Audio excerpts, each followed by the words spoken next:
or high voltage on the order of kilovolts. And then upon the destination, you step it down. This is actually done in a series of steps. You may have a regional transformer substation. Has anyone ever walked past one of these? It's basically just a big yard with power lines coming into it and a bunch of transformers in boxes.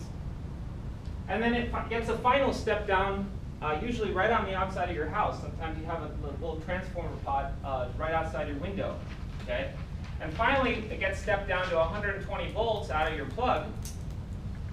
And then, if you feel like manipulating it further, you may, depending on what you plug into it, you may do that. For instance, those old CRT TVs needed a very high voltage, so those had a step-up transformer, went up to a couple thousand volts in there.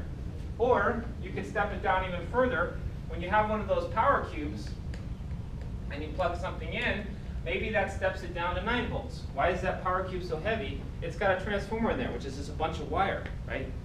So it's pretty close to a solid block of copper with all that wire that it has in there, those two interlaced coils. Now, why would you want to step it down to 9 volts? Well, maybe normally it's a device that runs off a 9-volt battery. Okay, you can't plug in 120 volts. It's going to draw too much current. It's going to fry the thing, right? Too much power. So you want to basically simulate, when you plug it into the wall, of it running off 9 volts.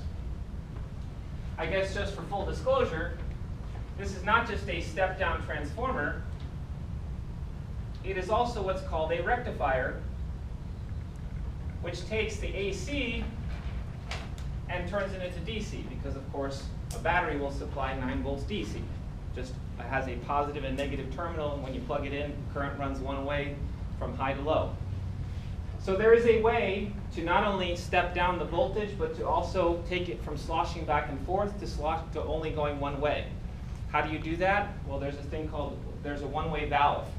So when it sloshes one way, it allows it through. When it tries to slosh the other way, it gets blocked. Okay? So then you might say, aren't you getting very kind of spurting DC? Yes. So put it onto a capacitor, where a capacitor can smoothly let it off, right?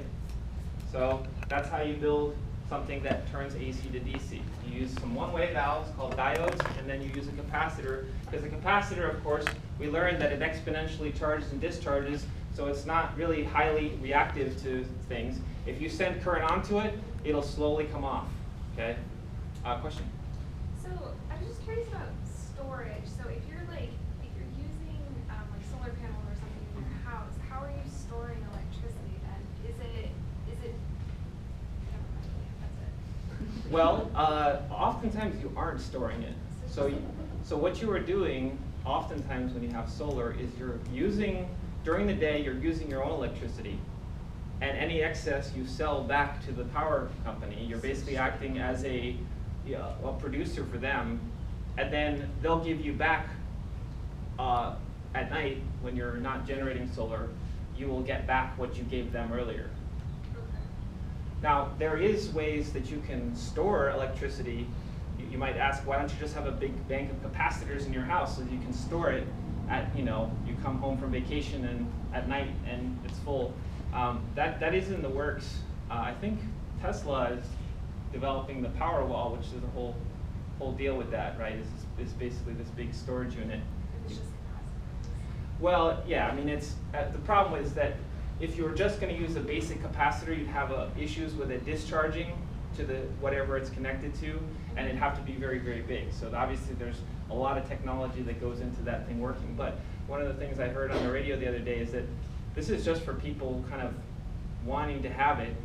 The way that most solar is configured now is that you just basically, you give it back to the power company when you have excess, and then they give you back that amount later when you need it.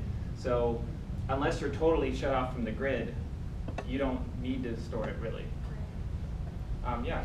So then, from solar panels, you said we're DC, so then it That's right. does the opposite, so it means we see the AC to send it back to power. That's right. So if you want to send it back to the grid, so that's called an inverter. So that's something that will take it from DC and put it into AC. And that's even harder to do because you have to sync up with the oscillation of the electricity grid, right? Because the entire electricity grid fluctuates at a certain frequency, and you have to come in there not going to wreck the whole thing. You need to get on the same page. So the transformers basically allow the free manipulation of electricity. I should, just for full disclosure for those of you that are particularly interested in this, since this time where these guys were fighting this out, and we use AC, and we have IUCs everywhere around the world now, they have since figured out how to do a DC transformer. Okay? So this argument, if this piece of technology was around back then the outcome could have been different. Well, maybe Edison should have been better. Edison may have won. In fact, in some ways, when you're sloshing back and forth along a wire, you do have some charge that kind of gets stuck and never winds up in either destination. So basically, the wire itself has a little bit of capacitance, a little bit of storage capability. So if you could use DC and have transformers work, it's better. It's more efficient. You might ask, okay, well, ship sail, do they ever do this? Yes, they do it. They do it. There is actually a power line that connects Southern California and Seattle, I think. I don't remember Seattle or Portland, but two major cities, one, thousands of miles away. Southern California needs a lot of electricity in the summertime because they run air conditioning, right? Up Pacific Northwest, they need a lot of energy during the wintertime for heating. They have this nice trade going back and forth, okay? That is a tremendous amount of electricity, so if you can be just a little bit more efficient with the transport, it's worth it, okay? So they actually have a dedicated DC line that runs between them. The slight savings that you get from having it be DC, now that there are DC transformers, is worth it. It's called the, the Pacific Intertie or something like that.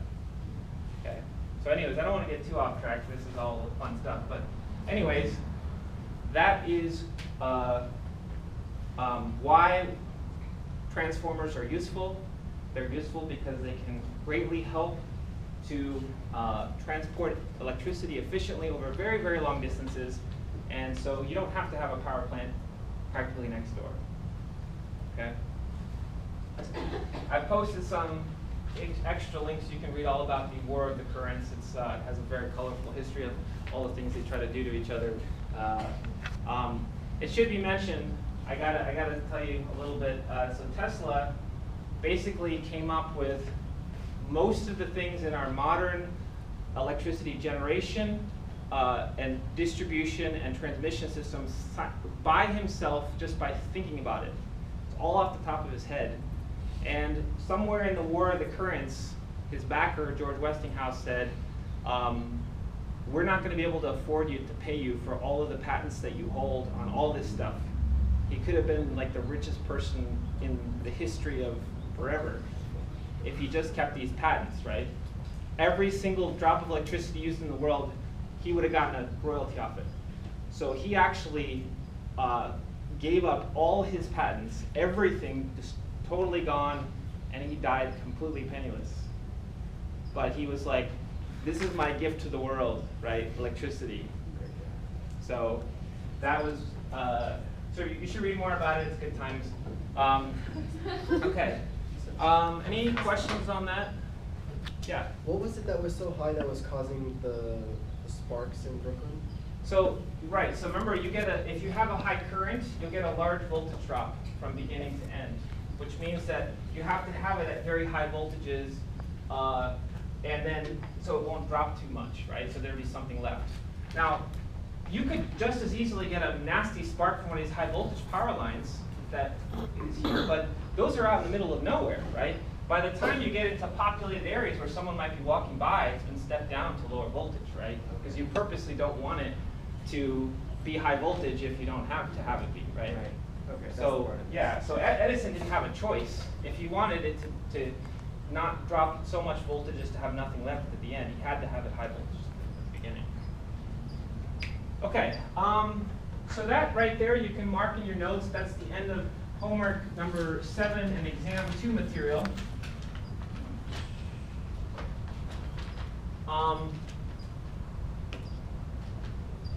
So what are we doing from here? Let me not spoil the surprise quite yet. Let me just show you that it's not entirely removed from what we've been talking about. Let me say here I have an electric dipole, okay? So this electric dipole, we know the kind of electric field it makes. I'm going to draw the Lobe structure of it here in just a little bit, and so on and so forth. Let me not draw any more than that. Well, let me put a few lines up here. That'll be enough. I don't want to draw the whole thing.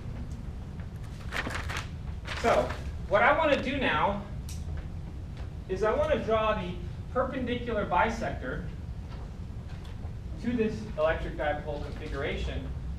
And I want to point out that the electric field right here points in this direction.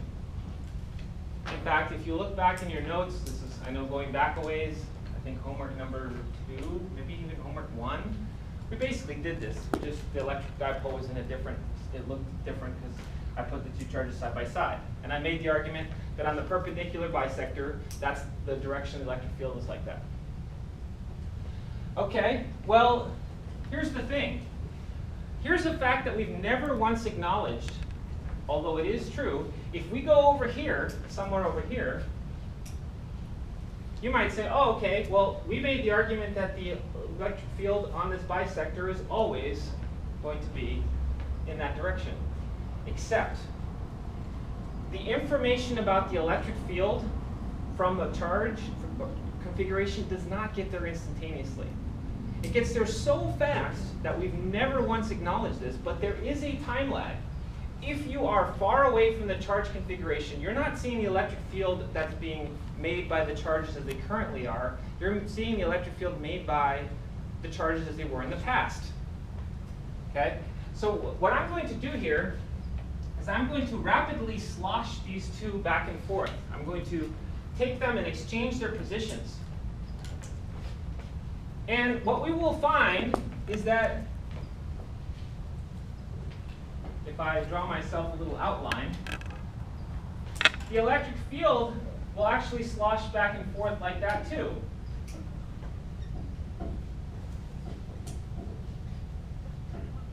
But the further you are away, the more you are seeing the electric field the charge used to be making, not the ones that they're currently making. The closer you get, the more the electric field is representation of where the charges are now. But the further away you get, the more it was in the past. Electric field information does not travel instantaneously to a very, very far away point. It's very fast. It's so fast we've never once acknowledged that it didn't arrive instantaneously, but it is, in fact, does take some time. So this is more recent information about the electric field, and this is less recent. This information actually propagates out as a wave. So this is the electric field variation that is seen. Now, the other thing that I should point out is that, see if I can get another color going here, is that if I'm going to slosh the charges back and forth like this, we're going to have some kind of current, right? That's the motion of charge. So the current is going to go up and down and up and down and up and down, right? So let's say the current is going up at this moment. Well, we learned that if the current is going this way, magnetic field over here is going into the page. And likewise, if the current is flowing down, then the magnetic field over there is going out of the page, right? So there will also be a magnetic field variation that goes along with this. So I'm going to try to draw that. So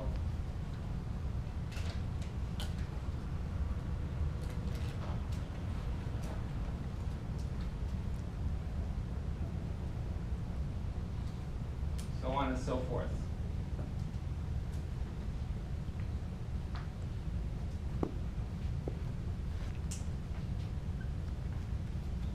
Oops.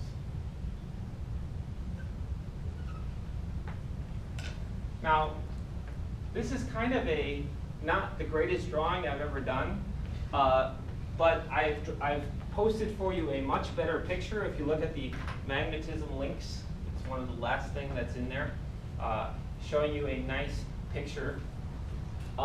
If I were to try to draw it more 3D, I would point out that there are 3 mutually perpendicular directions. The direction of the wave is to the right. The electric field is oscillating in this plane, so up and down, and then the magnetic field is oscillating in this plane. So think of it as like 2 waves, right? One that's going like this and one that's going like this. See what I'm trying to get at? Trust me, I drew a much better picture, or I posted a much better picture on the web. So this is the magnetic field variation that goes along with it. Now, for those of you that are trying to work out the exact play-by-play, I don't want to do that just in the interest of time. So I do want to tell you, yeah? I'm sorry, I'm just clarifying, if the electric field is going down, is that not coming out of the page, or is it going in? You're Or trying to in work the out current. you're trying to work out the play-by-play. Well- If the current is going up, then the magnetic field is going in. Right. So that's why I have this drawn in. If it's going down, then the magnetic field is out. So I have that going out. Are you trying to figure out which one is which? Well, it just seems like if you have the green arrows pointing up, and if the current's going up, then it would be going into the page, not out of the page. Right. So you're trying to work out the play-by-play. Okay. So don't do that. Okay. It's not worth it. Okay. This is the correct answer. And if you want, the entire play-by-play is in the book. Okay. I want to point out that Emax, when the electric field is max, and Bmax actually co-occur. So when one is maximum, so is the other. That feature I did try to include here. So I think I drew it best maybe right here or right here. So I tried to draw the electric field at its maximum size, and I also tried to draw the magnetic field as with the biggest circle to indicate that that was maximum. And then I also, just to tell you how I knew the answer without doing the play-by-play, you can use the right-hand rule. If you slap E into B with the palm of your right hand, that will give you the direction of the velocity. Right-hand rule. So to give you an example, let's say I do it right here. The electric field at this point is up, and the magnetic field is out, so I slap, that is pointing to the right. So that I knew that was going to be correct because I'm looking at the portion of the wave that moves right. Okay? So I slap E into B, that's going this way. If I do it over here, both have reverse directions, so E slapped into B, still going to the right, of course. So that's how you can work it out and know that you have the right relationship between the electric field and magnetic field variation. Okay? Now, if you work out the exact play-by-play of the charges oscillating, that does come out to be what it is. It's not worth our while. Okay? So, what we have here is called an electromagnetic wave. Electromagnetic, or EM wave. It's a variation of the electric and magnetic field, which is rapidly traveling out into space. An electromagnetic wave is a very common phenomenon. In fact, we split it up into a number of different categories based on the frequency of the wave. We call electromagnetic waves, depending on the frequency, radio and TV waves, microwaves, infrared radiation, visible light, UV radiation, X-rays, gamma rays. These are all just different frequencies of this. So basically, our next topic that we're going to be looking at is the study of electromagnetic waves, or basically light. So light is going to be the next major topic. We're going to look at it for several homeworks, hopefully get to a little modern physics at the end, and then we're good to go. That's the end of your physics career forever, okay? So, unless you change your career path. So light in the generic sense, not necessarily visible light, but any light. Light is another word for electromagnetic radiation or electromagnetic waves. Okay, so anyone tells you, oh, radiation isn't that bad for you, how can you see anything without radiation? Okay, they're talking, of course, about ionizing radiation, which is not the same thing, so I'll get to that later. Okay. Now, before I put this picture away, we can look a little bit. I, of course, just cherry-picked one particular light ray to look at, but we should look at the other directions as well. And we do find that there will be a wave going out this way as well. So all the same rationale for why there was a wave going out to the right, there of course will be a wave going out to the left. So it's going to look like this, same deal.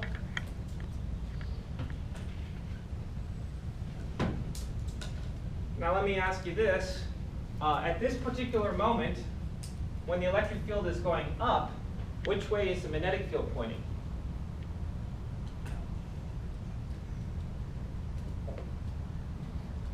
Into the page. Yep. How do you know that? Well, because E slapped into B has to be the way the wave is moving, and this wave is moving away this way. Okay?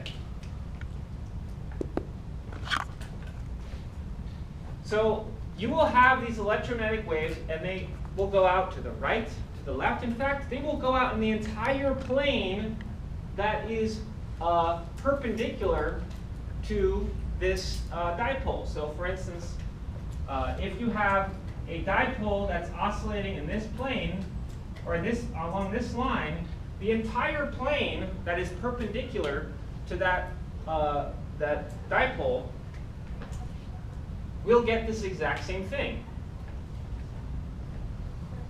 So you think of it like when you drop a rock in a pond, right? You get ripples go out and all in the plane of the surface, right? Now, what about off plane? Okay, what about, we're looking at an oscillation in 3D space. Well, over here, you don't get anything. You don't get a transverse wave, okay? Oh, and I guess I should remind you, if you don't remember what a transverse wave is, a transverse wave is one in which the disturbance is perpendicular to the motion. So an example would be a wave on a string, right? You put a wave on a clothesline. It's a vertical disturbance moving horizontally, right? So in this case, you certainly have that. The transverse wave, the electric field is perpendicular to the velocity, and the magnetic field is also perpendicular to both of them, right? So this transverse wave, we call this electromagnetic wave, or we call it light. You don't have that over here. There's no transverse wave. If you are going to put in an oscillation into something, you have to move perpendicular to that, and here you're moving along the same line, right? So if you have a clothesline, if I had a clothesline running across this room, and I want to put an oscillation to it, I have to move my hand up and down. I can't move my hand back and forth, right? So you can't make waves in a direction where you're moving in that same direction.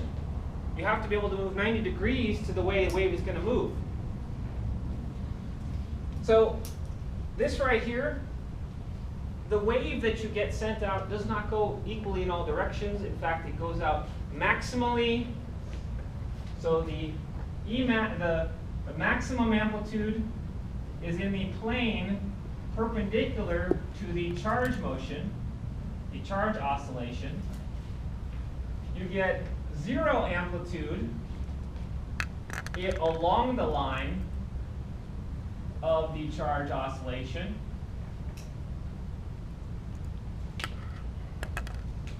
And then, of course, in between, it's in between. So if you're talking about something that goes this way, the amplitude is lower, but it's not 0. So there will be plenty of off-axis ways to move as well. So this is called dipole radiation, and I do want to point out that when you're sloshing this dipole back and forth, it does not go out equally in all directions. One of the things that we might cause to make this happen, we might take a long piece of conductor which of course has lots of free charges, and we might oscillate it. We might do that by applying an AC voltage source, well, of course, which will make them oscillate. Anyone can tell me what this long, thin rod is called? Let's say I was using it to make electromagnetic waves in the radio frequency. It's called an antenna, right? So that's what an antenna is, okay? It's this long, thin strip of metal. You are applying a rapidly changing voltage source to it. It sloshes the charges back and forth, and then the electric field and magnetic field made by those charges will propagate out in space as electromagnetic waves. And I do want to point out that it does not go out equally in all directions. In fact, antennas can have shadows. The shadows are here and here. So, for instance, if that were a cell phone antenna or something like that, it would have regions where there would be better and worse reception, okay? Are there any questions on that so far?